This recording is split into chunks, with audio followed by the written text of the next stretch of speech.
La Gemara du Chok l'Israël ce matin, Eruvin, Yudzaïn Amud Aleph, Eruvin 17a. Tanu Rabbanan, Mahane Ayotzet la Milchama, Arishut, Mutarim Begezel Etzim Yeveshot.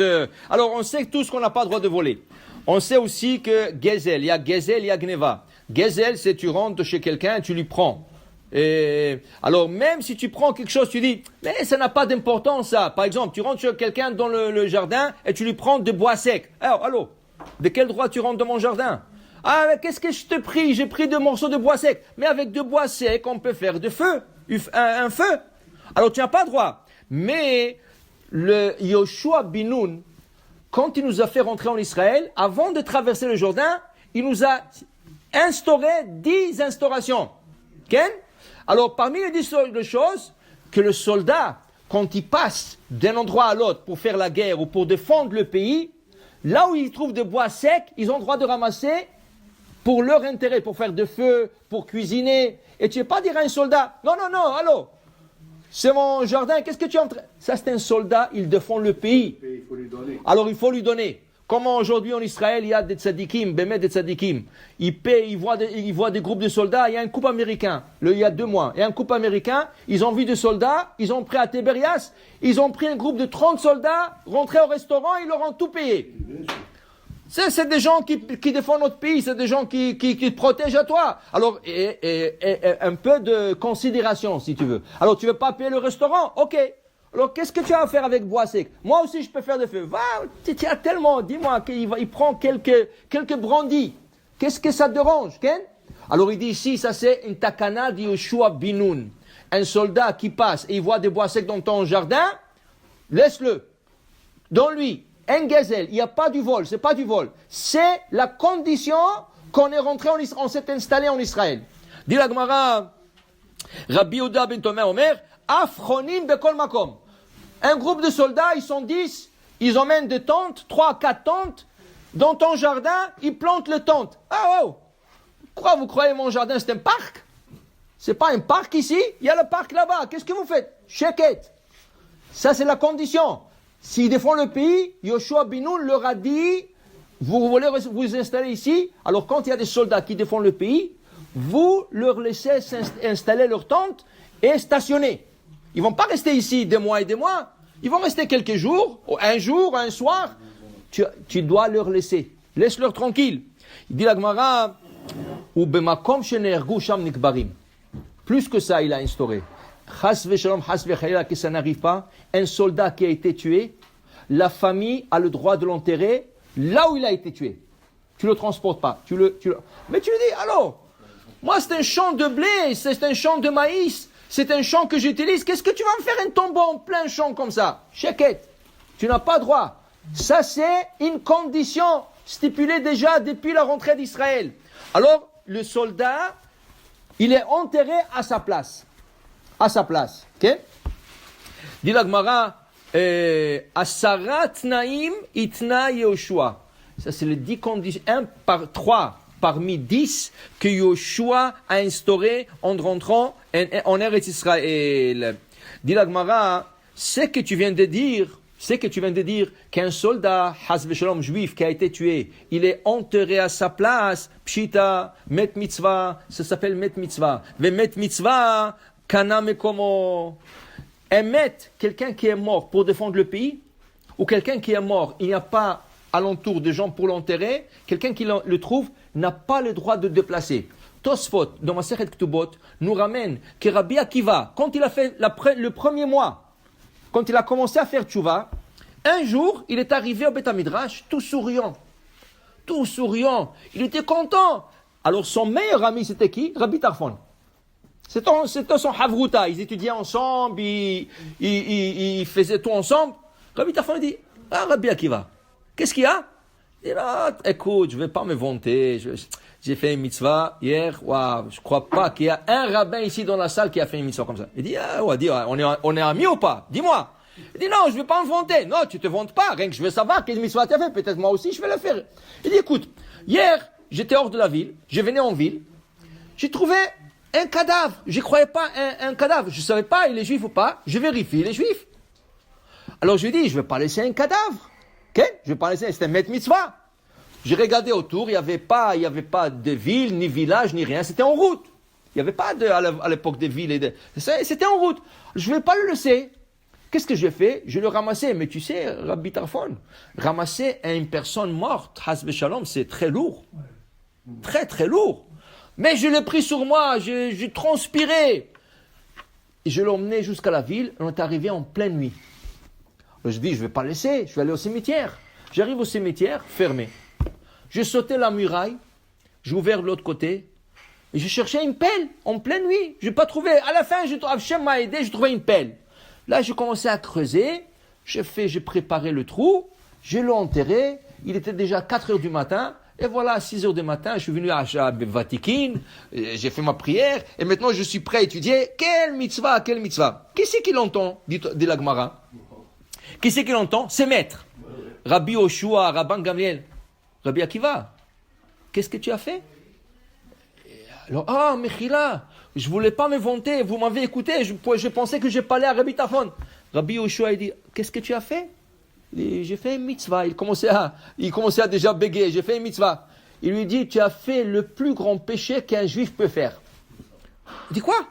Qu'est-ce que j'ai fait? Il dit, il ne fallait pas le déplacer. Quand tu trouves une personne comme ça en route, il faut l'enterrer à sa place. Et tu sais, quand tu le déplaces, quel péché tu fais? On te considère comme si tu l'avais tué. Pour chaque pas que tu le déplaces, tu es ouvert, tu transgresses le commandement, l'otirtzah. Il dit, dis-moi, combien de kilomètres tu as fait? Il dit, 4 kilomètres. Il dit, mais, Kvoda Rav Rabbi Akiva, sur 4 kilomètres, tu as fait l'otirtzah, 4 kilomètres. Tu as fait le plus grand péché qu'une personne peut faire. Quelqu'un qui a tué quelqu'un, il l'a tué une fois. Toi, tu l'as tué à chaque pas. Dit Rabbi Akiva, il dit là-bas, voilà une personne qui n'étudie pas. Quand tu n'étudies pas, tu penses à faire la plus grande mitzvah de ta vie, tu as fait le plus grand péché de ta vie. Mais c'était, Tosfot, la Gemara explique là-bas, c'était le début de son Chazara B'Tshuva, parce que Rabbi Akiva, il a fait Tshuva à 40 ans. Alors, il n'y a pas une personne qui dit, moi j'ai un bon cœur, je donne la tzedaka, je mets les tefilines. Non, monsieur, si tu apprends pas, tu peux avoir un très bon cœur, mais tu feras les plus grandes erreurs. Si tu sais pas mettre les tefilines à leur place, tu peux venir chaque jour à la synagogue, poser les tefilines, et à la fin on te dit, mais tu les as mal posés comme si tu les as pas posés. Okay? Tu fais le Shabbat, tu dis, moi je suis chômeur Shabbat, j'allume pas le feu, et là à table, tu fais tous les péchés possibles, Moukse, Borer, et tout ce que tu veux. Si tu n'apprends pas, tu ne peux pas appliquer. L'ilmod, almenat lelamed, tu dois étudier pour enseigner et pour faire. Et c'est pour ça que Rabbi Akiva, il a eu un débat avec Chachamim. Qu'est-ce qui est plus grand? Étudier ou appliquer? Alors Chachamim, ils ont dit faire. Chachamim, ils ont dit, faire les mitzvot, c'est la plus grande chose. Il dit, non. Il a l'expérience, Rabbi Akiva. L'ilmod, étudier, c'est plus grand qu'à faire. Tu sais pourquoi? Parce que si tu ne te dis pas, tu me fais le mal. Tu dois étudier. Si tu ne te dis pas, tu ne pourras pas faire. Alors, pour te dire, voilà. Alors, voilà que la mitzvah était, la mitzvah, la Gemara dit que mettre mitzvah, c'est pas shoot. Il faut l'enterrer à sa place. Vous savez que, le mois dernier, à New York, il y avait un couple. La femme a perdu son père. Et quelques années. Et la Askara, c'était toujours veille de Rosh Hashanah. Veille de Rosh Hashanah. Cette année, Rosh Hashanah dernier, la femme et l'homme, ils devraient voyager quelque part. Et l'homme, il lui a dit, tu sais, cette année, on ne pourra pas aller visiter ton père. Parce qu'on doit voyager. Alors la femme lui a dit, alors peut-être on va avant. Peut-être on va avant au cimetière pour visiter son père. Il dit, pas de problème. Ils ont fait le voyage au cimetière, à Long Island. Ils sont partis là-bas. Ils sont arrivés. Hashem, c'était vide. Ils sont arrivés, ils ont stationné, ils sont descendus de la voiture. Du coup, le mari, il entend quelqu'un qui dit Minyan, besoin de Minyan. Il manquait un pour Minyan. Il a dit à sa femme, ok, continue à faire tes prières, moi je vais aller compléter Minyan de l'autre côté. Il va de l'autre côté, il manquait un, ils ont fait le Kaddish, tout du coup, tout le monde se disperse. Il leur dit, mais vous l'enterrez pas? Il dit, non, on a fait le nécessaire. Il dit, mais qu'est-ce que vous l'enterrez pas? Il dit, non, ça y est. Il y a ici des gens qui vont s'en occuper. Qui c'est qui va s'occuper des goïms? Alors est venu un goy avec un tracteur, non pas un tracteur, avec une pelle. Il est venu, il a dit, moi je vais m'en occuper. Il dit quoi? Moi je vais laisser un goy enterrer un juif? Il lui dit, est-ce que je peux, s'il te plaît, prêter ta pelle? Top. Il a commencé à pelleter, il a fait le trou, ça lui a pris 2 heures. Seul, à la main. Normalement, ici, ils le font avec des tracteurs. Le tracteur, il vient, et le pauvre, il a 2 heures, il a transpiré, jusqu'à qu'il a enterré. Il a couvert. Et il a été intrigué. Qui c'est cette personne, comment on l'a laissé comme ça? Où la famille? Il a pris le nom. Il est rentré. Ça l'a tellement dérangé qu'un juif soit comme ça jeté. Il appelle son rave. Son rave à Baltimore. Il appelle son rave. Et il lui dit, regarde, Rabbi, qu'est-ce qui m'est arrivé aujourd'hui? Regarde, qu'est-ce qui m'est arrivé aujourd'hui, tout ça. Et il lui raconte. Et il lui dit, je voulais savoir le nom de la personne. Et voilà. Le rabbin, il a entendu le nom de la personne. Il ne pouvait pas parler. Pendant 2-3 minutes, silence. Il ne pouvait pas parler. Il dit, Rabbi, ça va? Il dit, je ne crois pas. Je ne crois pas. Il dit quoi? Il dit, tu sais qui c'est ce monsieur?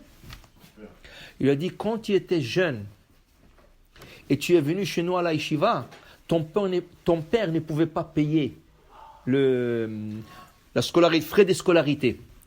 Ce monsieur-là, il s'est occupé de toi pendant 10 ans, il a payé tous les frais de ta scolarité.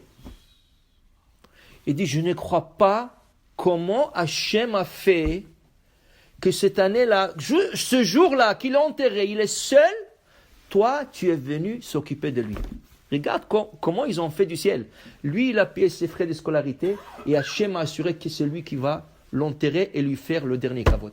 Ça s'appelle Met Mitzvah. Alors le monsieur, il se rappelle étudier. Met Mitzvah, c'est pas seulement dans un champ isolé. Met Mitzvah, quand tu même dans la ville, s'il n'y a personne enterré, tu as fait Met Mitzvah. La plus grande mitzvah, c'est la plus grande mitzvah dans le judaïsme. Vous savez que la Gemara dit dans Masechet Megillah, si quelqu'un n'a pas quelqu'un pour l'enterrer, même le Kohen Gadol doit s'impurifier le jour de Kippour pour l'enterrer. Mais qui c'est qui va faire le service de Kippour? Pas grave, pas de service. Tu t'occupes d'un juif pour l'enterrer. Quelle mitzvah il a fait ce monsieur? Pour te dire, voilà l'ashgacha pratit. Baruch Adonai la'olam. Amen.